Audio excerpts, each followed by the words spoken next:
Hello, thank you for having me on for this talk. I think this is an important generalized symposium in terms of the medicated athlete, and I'm happy to discuss ADHD and depression today. These are certainly two topics that I encounter quite often as team physician at Hofstra University with my collegiate athletes, but also with a lot of our high school and some of our beyond college athletes as well.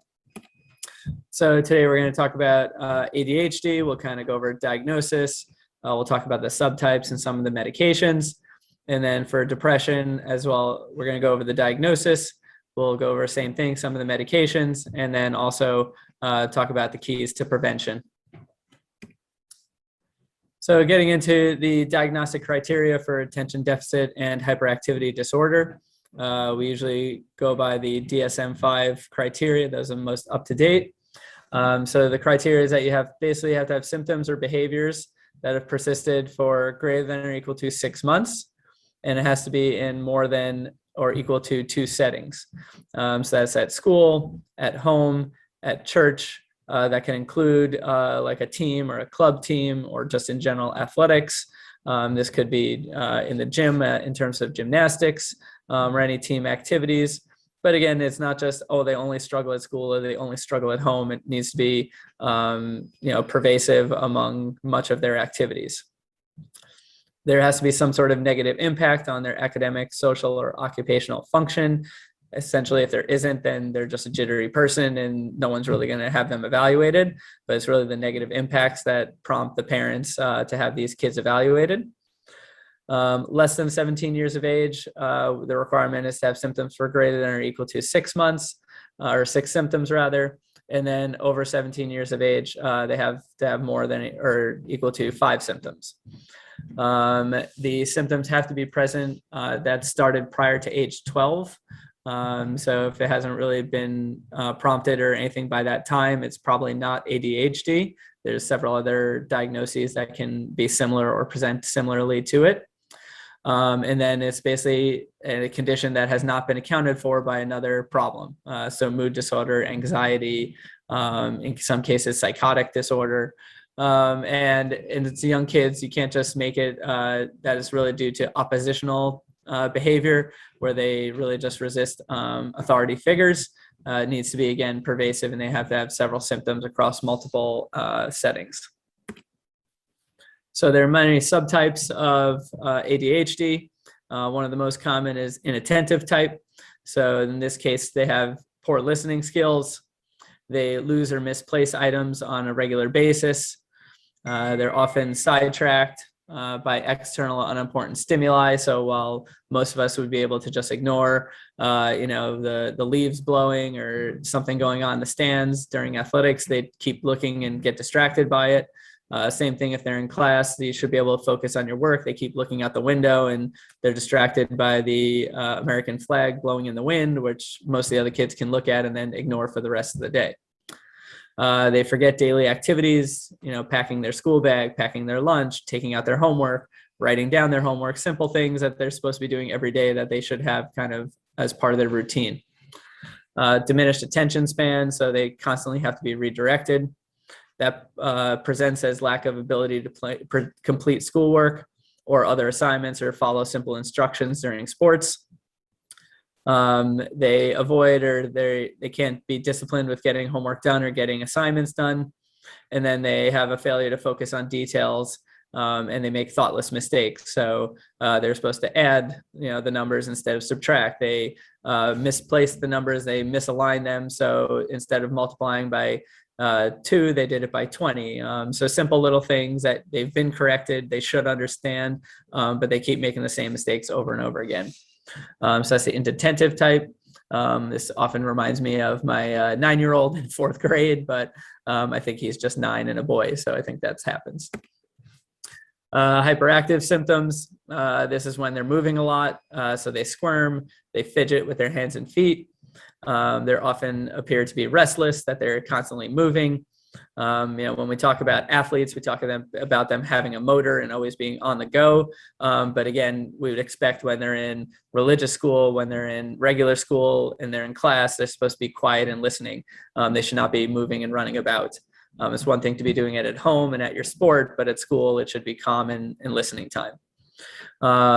Some of them lack ability to play and engage in leisure activities in a quiet manner. Again, this sounds a lot like my kids.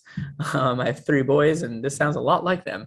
But again, they won't sit and play with a puzzle. They won't sit and play with a doll. They won't sit and do one-on-one creative play. They're just constantly moving and throwing and very, very active. Again, the incapable of staying seated in class and overly talkative. They talk quickly. They blurt out answers, things like that. And then some of the impulsive symptoms is, again, their difficulty waiting their turn. So if they're waiting in a line at lunch, they seem to be always moving up and fidgety, and they can't wait their turn. When a teacher is asking questions, they're often kind of interrupting or intruding. Another child is giving an answer and they just can't wait. They have to get their answer out. They can't wait their turn. So again, these kind of things are there, that impulsivity. These are the things that you're looking for to help match the criteria of ADHD. In terms of the medications, there's essentially 2 categories. One are the stimulants. These are the most common and most widely used. And then there are the non-stimulants, which were approved more recently. So that's now 2003. They don't work as quickly, but they can be more long-lasting or extended release formulations. So the stimulants essentially increase dopamine and/or norepinephrine. So again, it's the neurotransmitters in the brain that's the main dysfunction here. This helps them improve their concentration and decreases the fatigue that comes with ADHD. They found that these can be very effective. So 70–80% of children have fewer symptoms when taking these medications. The 3 main categories of stimulants are amphetamines. So the examples are here. Adderall is one of the most well-known. There's the methylphenidates. This is Concerta and Ritalin are some of the most well-known. And there are methamphetamines. But again, because of the potential side effects and potential abuse, these are not often prescribed. So it's much less choices in that category. In terms of the non-stimulants, these drugs also affect neurotransmitters, but they don't affect your dopamine levels. And it takes longer to see results. So these have to be a little bit more titrated. You have to be on them for a longer amount of time. And again, at least they do help in that they're extended release. So it's usually a once-a-day pill. So Strattera or atomoxetine blocks reuptake of norepinephrine. Clonidine helps reduce hyperactivity and impulsiveness. And then this guanfacine, this was previously for high blood pressure in adults, but they found it was somewhat helpful for ADHD in children. But again, it's not one of the more well-known ones. So most of the common medications you're going to come across are those stimulants. In terms of sports and use of ADHD medications, stimulant medications are first-line treatment, but they are on the prohibited list in regards to the World Anti-Doping Agency, as well as the US Anti-Doping Agency. So basically what they do is they improve attention and focus. So you can't really name a sport where that is not a therapeutic advantage or a competitive advantage, rather. So the point is you have to use these medications for a therapeutic effect, and essentially you have to bring them back to their baseline level of health and prove that you're not using it to create a competitive edge or a competitive advantage. So there's a high level of scrutiny. There's a high level of documentation that needs to be provided. It's not a matter of just, oh, you join a college, you meet the team physician, you're 18 years old, and they now suddenly diagnose you as ADHD when there's been no history prior to age 12 through middle school or high school, and now all of a sudden you quote, require medication to help you focus. So that prevents that kind of abuse at the higher levels. Moving over to depression. So again, back to our DSM-5 diagnostic criteria. So depression, you have to have 5 or more symptoms, which we'll go over on the next slide. It has to be during the previous 2-week period. And at least one of the symptoms has to be either a depressed mood or loss of interest or pleasure. So the idea is, again, this is more of a diagnosis of what's going on right now. versus ADHD is what's been going on for an extended amount of time. So you're not going to treat someone who was depressed last year or during the COVID-19 pandemic, but now that they're back in school and they're having sports and none of this is going on in the last 2 weeks, that's not when we start medications. So again, this depression is much more of what's going on right now. So there's a busy slide, but just, I want it to be thorough so you have all the definitions. But again, I kind of highlighted the most important parts in color here. So again, number 1 is that depressed mood. Number 2, markedly diminished interest or pleasure. So they just don't find the normal joy that they would in sport or other activities. There's no specific with weight, but it's basically that they're gaining weight or losing weight when they're not trying to do so. And then along with that is increased or decreased appetite.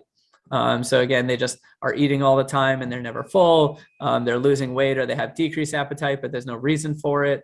You often have to do a medical workup to make sure there's nothing medical going on in terms of a virus, a tapeworm, whatever might, thyroid issues. So again, you do an appropriate medical workup, but there's no other explanation. A generalized just slowing down. They just feel a little slowed down of thought. They're not studying as well. They're not processing as well. They're not getting their work done. Decrease in physical movement. They used to exercise. They're not. They're just moving a little bit slower. They just don't look to have the same energy. In general, they complain of fatigue or loss of energy. They feel tired. Then we get into the more serious things, which is they just feel a sense of worthlessness. They feel guilt. I don't know why I'm here. What's the point? Things of that nature. And then diminished ability to think or concentrate. Their schoolwork or things are showing signs of decreasing. Their grades are going down. And then, really important to understand and know and recognize when they have recurrent thoughts of death. If they're thinking about harming themselves, have they developed a plan? If they were going to harm themselves, how would they do it? Have they taken any steps to obtain anything they need to do that? So if someone, is a young adult and if you had to hurt yourself, how would you do it? I would shoot myself. Well, have you ever thought about getting a gun? Have you ever looked at getting a gun? No. Okay, well, that's a good start. But again, clearly there needs to be an intervention. There's several types of depression. So again, as a healthcare professional, it depends on your level of involvement. You may not have to help identify what type of depression they have. You just may not have to identify the fact that they're showing signs of depression and get them to an appropriate consultation, whether it's their pediatrician, their primary care doctor, their team physician, or a psychiatrist. So major depressive disorder. So that's mainly what we were talking about on the previous slide. So symptoms that last longer than 2 weeks. Bipolar depression. Bipolar mean, think up and down. So there's episodes of depression, and then there's episodes of mania or hyperactivity. This sometimes presents as episodes of binging, whether it's alcohol or drugs, gambling, sudden road trips. And then all of a sudden, other times you can't even get them to go to dinner. So you see kind of highs and lows of their activity. Depression can be around the birth of a child, so perinatal or postpartum. Some females will have it around their menstrual cycle as well. So we label that as premenstrual dysphoric disorder.